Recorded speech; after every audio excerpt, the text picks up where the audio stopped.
शांति। आज मेरे मीठे मीठे बाबा बोले, मीठे बच्चे अब वापिस घर जाना है, इसलिए देह सहित देह के सब संबंधों को भूल एक बाप को याद करो। तो बाबा बोले यही है सच्ची गीता का सार कि सबको भूलो, देश सहित देश के संबंधों को एक मुझे ही याद करो, यानी कि सबको भूल के एक बाबा को याद करना है। तो आज मेरे मीठे मीठे प्यारे से बाबा बोले प्रश्न में, तुम बच्चों का सहज पुरुषार्थ क्या है? तो मेरे मीठे बाबा ने उत्तर में दिया, बाप कहते हैं तुम बिल्कुल चुप रहो, चुप रहने से ही एक बाप की याद आएगी, बरसा ले लेंगे। बाबा ने कहा बाप को याद करना है, सृष्टि चक्र को फिराना है, बाप की याद से तुम्हारे विक्रम विनाश होंगे, आयु बढ़ेगी, चक्र को जानने से चक्रवर्ती राजा बन जाएंगे, यही है सहज पुरुषार्थ। ओम शांति। आज मेरे मीठे बाबा ने कहा, मीठे मीठे रूहानी बच्चों प्रेती बाप फिर से समझा रहे हैं। तो बाबा बोले बच्चे तो समझते हैं बरोबर, ये बाप गीता का ज्ञान सुना रहे हैं, कल पहले मुआफिक। तो बाबा ने कहा परंतु श्री कृष्ण नहीं पढ़ाते हैं। तो आज बाबा बोले परमपिता परमात्मा हमको पढ़ाते हैं। तो बाबा ने कहा वही हमको फिर से राजयोग सिखा रहे हैं। तो आज बाबा बोले तुम अभी डायरेक्ट भगवान से सुन रहे हो। तो बाबा ने कहा भारतवासियों का सारा मदार है गीता पर। तो आज बाबा बोले उस गीता में लिखा हुआ भी है क्या? बाबा ने कहा उस गीता में लिखा हुआ है कि भगवान हमें पढ़ाते हैं। बाबा ने कहा यह यज्ञ है, पाठशाला भी है। तो बाबा बोले जब बाप आते हैं तो आकर के सच्ची गीता सुनाते हैं। तो बाबा ने कहा इस गीता में जबकि बाप आकर के सदगति करते हैं, मनुष्य नहीं समझते कि सदगति करने वाला एक बाप है, उनको ही याद करना है। तो बाबा ने कहा बाप जो सर पे सदगति करते हैं उनको ही हमें याद करना है, भल गीता में है कुछ जानते भी नहीं। बाबा ने कहा सच्ची गीता तो बाप ही सुनाते हैं। बाबा बोले ये विचार सागर मंथन करने की बातें हैं। आज बाबा ने कहा जो सर्विस पर रहेंगे, बाबा ने कहा उन्हें ही बाप मदद करेंगे। तो बाबा ने कहा अच्छी रीति। बाबा ने कहा हर चित्र में जरूर लिखा हुआ है ज्ञान सागर पतित पावन परम सतगुरु शिव भगवानु बास। तो आज मेरे मीठे बाबा बोले यह जरूर अक्षर लिखो जो मनुष्य समझ जाए। क्या? बाबा ने कहा त्रिमूर्ति शिव परमात्मा इस गीता का भगवान है, न कि श्री कृष्ण।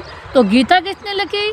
शिव भगवान ने। तो आज मेरे बाबा ने कहा, आज बाबा बोले ओपिनियन भी इस पर लिखते हैं, हमारी मुख्य है गीता। बाप दिन प्रतिदिन नई नई पॉइंट्स बनाते रहते हैं, ऐसे नहीं आना चाहिए कि आगे क्यों नहीं। बाबा ने कहा तो आज बाबा बोले ड्रामा में नहीं था ना, बाबा की मुरली से नए नए पॉइंट्स निकलनी चाहिए। तो आज मेरे मीठे मीठे बाबा बोले लिखते भी हैं ना, राइज और फॉल, उत्थान और पतन। तो बाबा ने कहा पतन हुआ, फिर से राइज हो रहा है, यानी कि फिर से प्रकाश होगा, फिर से सोच रहा होगा, दिन सतयुग आएगा। तो बाबा ने कहा राइज अर्थात कंस्ट्रक्शन ऑफ डीटी डायनेस्टी की। आज बाबा ने कहा 100% प्योरिटी थी, पीस थी, प्रॉस्पेरिटी थी। अब बाबा ने कहा आधा कल्प के बाद फॉल हो गया, गिर गए। अब बाबा ने कहा डेविड डायनेस्टी का फॉल हो गया। बाबा ने कहा राइज एंड कंस्ट्रक्ट, बाबा ने कहा rise and construct DT dynasty का होता है। बाबा ने कहा राइज डीटी, बाबा ने कहा उत्पत्ति किसकी होती है? देवी स्थापना की। बाबा ने कहा फाल के साथ डिस्ट्रक्शन लिखना है। बाबा ने गिरने के साथ ये भी लिखना है विनाश भी होने वाला इस दुनिया का। तो तुम्हारा सब दौर गीता पर है। आज बाबा बोले बाप आकर सच्ची गीता सुनाते हैं। बाबा ने कहा बाबा इस पर रोज़ समझाते हैं। बाबा बोले बच्चे तो आत्मा ही हैं। बाप कहते हैं इन देह के सारे पासारे विस्तार को भूलने को आत्मा समझो। आज बाबा ने कहा आत्मा अशरीरी हो, बाबा ने कहा शरीर से अलग हो जाती है। आज बाबा बोले तो अब बाबा ने कहा तो सब संबंध भूल जाती है। तो बाप भी कहते हैं दे सही दे के सब संबंध छोड़, अपने को आत्मा समझ, मुझ बाप को याद करो। ये किसी ने कहा, मेरे प्यारे प्यारे मीठे मीठे बाबा ने कहा। तो आज बाबा बोले, अब बाबा ने कहा अभी घर जाना है, आधा कल्प वापस जाने के लिए इतनी भक्ति आदि की है। तो बाबा बोले सतयुग में तो कोई वापस जाता भी नहीं है।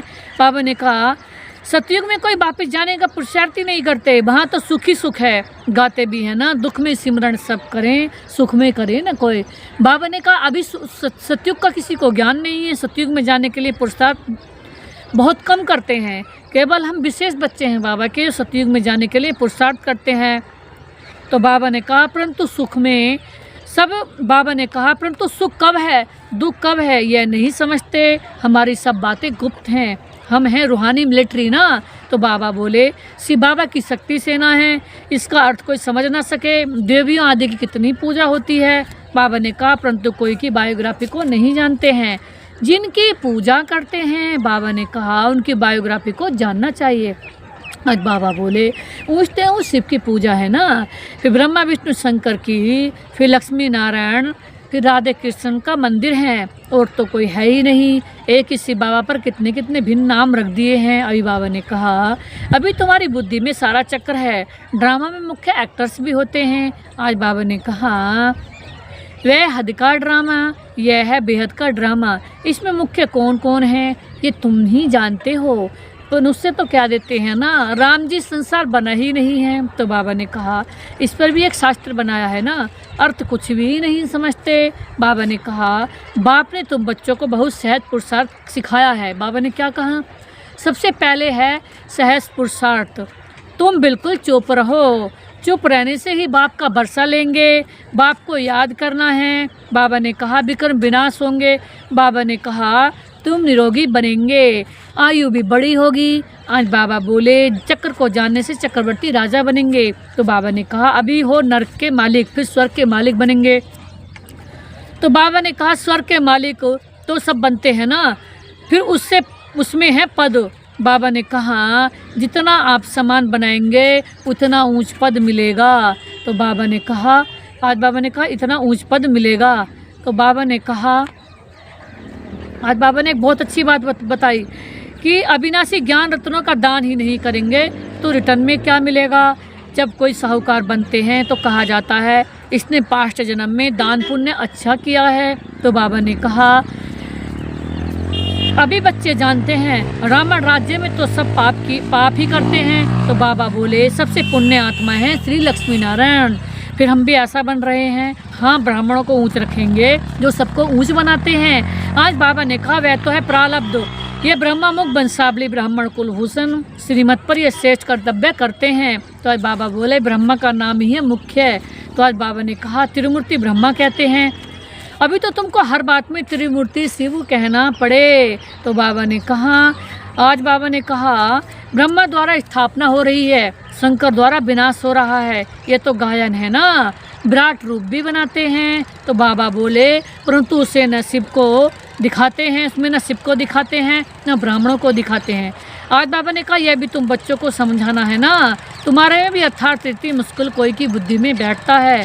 आज बाबा ने कहा अथाह पॉइंट्स है ना, जिसको टॉपिक्स भी कहते हैं, कितनी टॉपिक्स मिलती हैं। सच्ची गीता भगवान के द्वारा सुनने से मनुष्य से देवता विश्व के मालिक बन जाते हैं।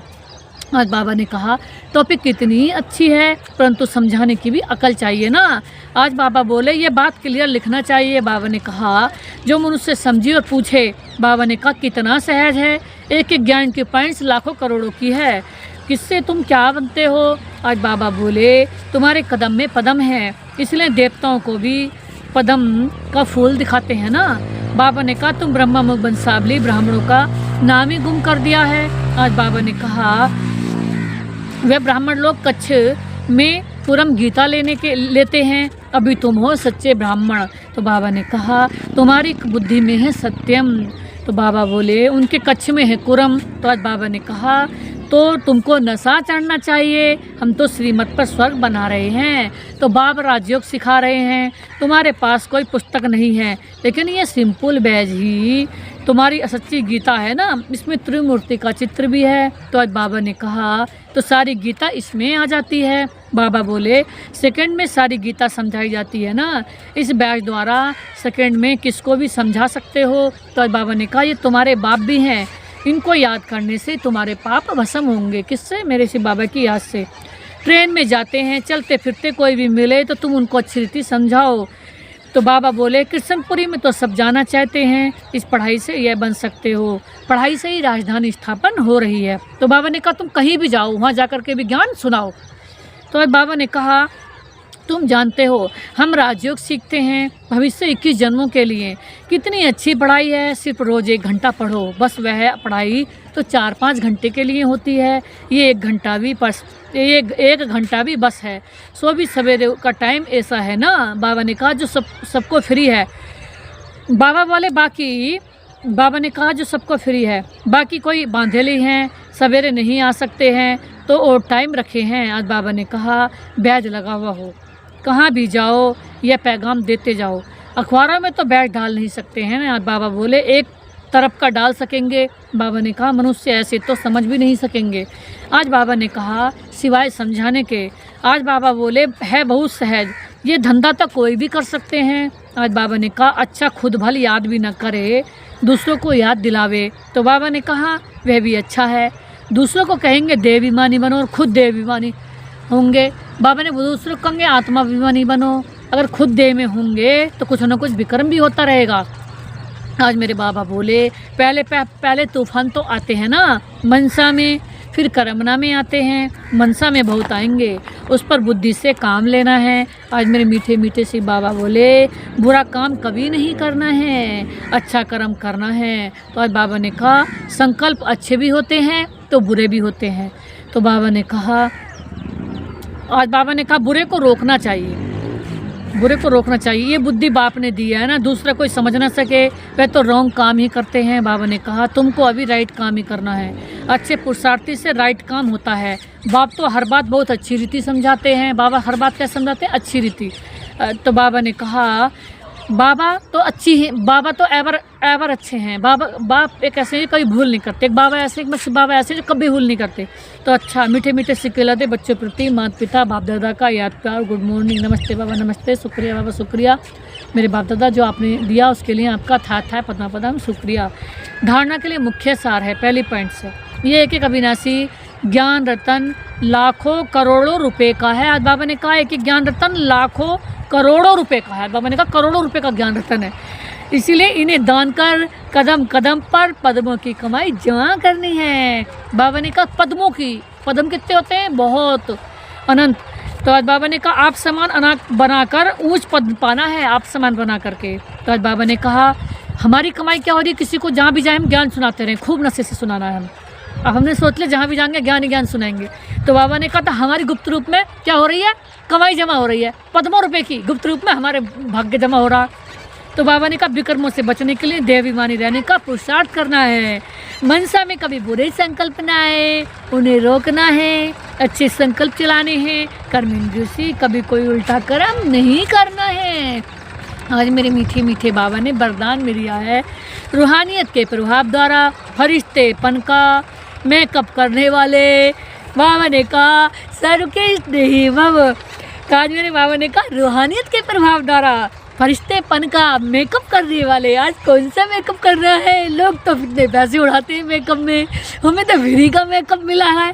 और ऐसा मेकअप जो बिल्कुल फ्री में, और ऐसा है जिसके सामने सारी दुनिया के मेकअप फेल हैं। वो मेकअप कौन सा है? फरिश्तेपन का।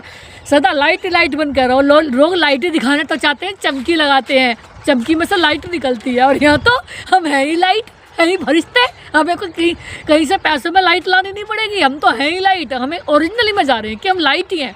ये हाड़ मास का शरीर को भी छोड़ दो, यानी कि अब मैं फरिश्ता हो गई। तो बाबा ने कहा फरिश्ता सोचोगे तो बाबा ने कहा मेकअप हो जाएगा। तो आज बाबा ने कहा जो बच्चे सदा बाप दादा के संग में रहते हैं उन्हें संग का रंग ऐसा लगता है जो हर एक के चेहरे पर रूहानियत का प्रभाव दिखाई देता है। तो जिस रूहानियत में रहने से फरिश्तेपन का मेकअप सहता हो जाता है। तो बाबा ने कहा उस रूहानियत में रहने से फरिश्तेपन का मेकअप स्वतः ही हो जाता है। तो हम फ्री में ही ऐसा मेकअप कर ले। भगवान हमारा मेकअप करते हैं, हमारा मेकअप तो स्वयं भगवान करते हैं। हम कोई अपना मेकअप किसी इंसान से नहीं कराते। हमारा मेकअप कौन करता है? हमारा मेकअप स्वयं भगवान करता है। भगवान श्रृंगारते हैं ज्ञान गुणों से, पवित्रता से, शक्तियों से। तो आज बाबा ने कहा जैसे मेकअप करने के बाद कोई कैसा भी हो लेकिन बदल जाता है। तो बाबा ने कहा मेकअप करने से सुंदर लगता है। तो बाबा ने कहा यहाँ भी फरिश्तेपन के मेकअप से चमकने लगेंगे। यहाँ भी कैसे मेकअप से चमकने लगेंगे? फरिश्तेपन के। और ये रूहानी मेकअप सबका सही नहीं बना देगा। बाबा ने कहा ये रूहानी मेकअप कैसा बना देगा? सबका सही बना देगा, सबका प्यारा बना देगा। क्योंकि सब पूछेंगे इन्होंने ये मेकअप कहाँ से लिया। और हमारा मेकअप है परमात्मा की याद का फेशियल। तो मेकअप परमात्मा के श्रृंगार का, जो सिर्फ बाबा से ही मिल सकता है और अंशमात्र भी कहीं से नहीं मिल सकता। तो बाबा ने स्लोगन दिया है, ब्रह्मचर्य योग तथा दिव्य गुणों की धारणा ही ब्रह्मचर्य योग तथा दिव्य गुणों की धारणा ही वास्तविक पुरुषार्थ है। मातेश्वरी जी का अनमोल महावाक्य है। कर्म बंधन तोड़ने का पुरुषार्थ। बहुत मनुष्य प्रश्न पूछते हैं कि हमें क्या करना है, कैसे अपना कर्म बंधन तोड़ें। अब हर एक की जन्म पत्री को तो बाप ही जानता है ना। बच्चे का काम है एक बार अपने दिल से बाप को समर्पित हो जाए।